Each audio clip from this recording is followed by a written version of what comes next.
Hey guys, Pelski back with another video today about Halo. So I just found out something that really upset me.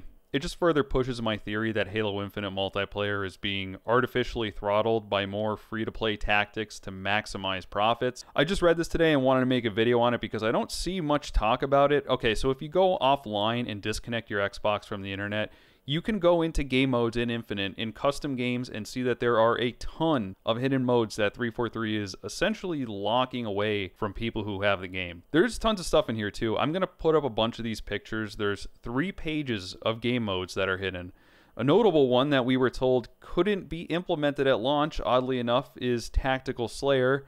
Tactical Slayer is actually just SWAT. I think they got rid of the SWAT name because it's kind of tied to people getting swatted in real life.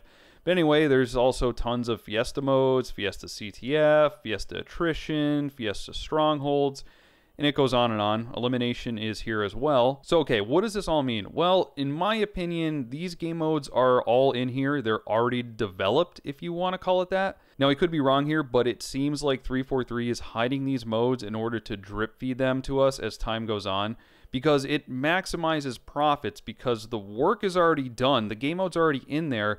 All they have to do is essentially flip a switch and put this in rotation of a playlist or put it into the game. Again, I think these will all be slowly released as time goes on through events and things like that. And it's just a way to keep people playing to maximize time spent in the game. I was watching Angry Joe talk about this and he brought up a really good point.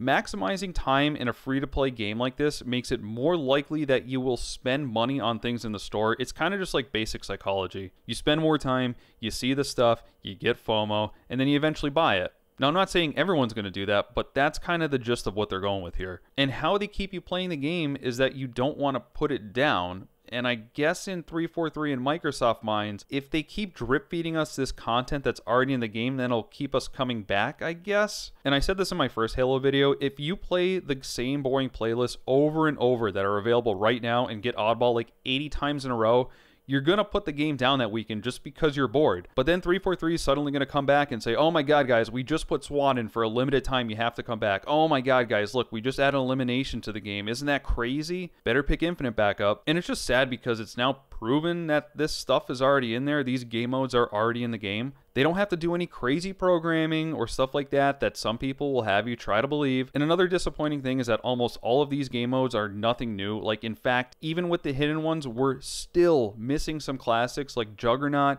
King of the Hill, Big Team Heavies, Assault, Infection. And again, I can't wrap my head around this, but this is the state that the game is in.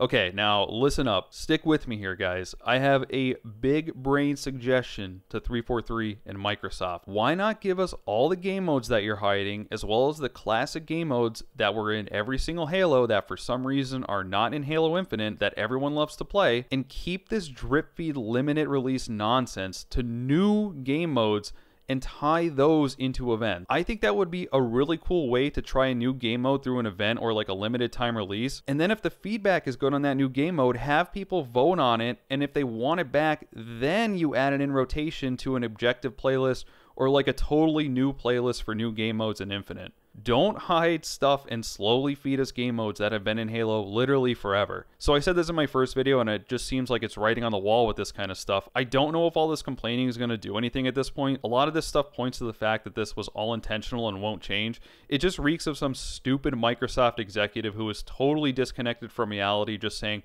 oh yeah, they like these classic game modes, right? Well, we'll just slowly release them one after the other because it's just going to keep them coming back to buy the battle pass. I'm just surprised that they still haven't learned from their past mistakes. And again, I said this before, I have to stress that 343 nailed the gameplay with Infinite, but it's super clear that it's purposely being restricted with all these horrible free-to-play practices.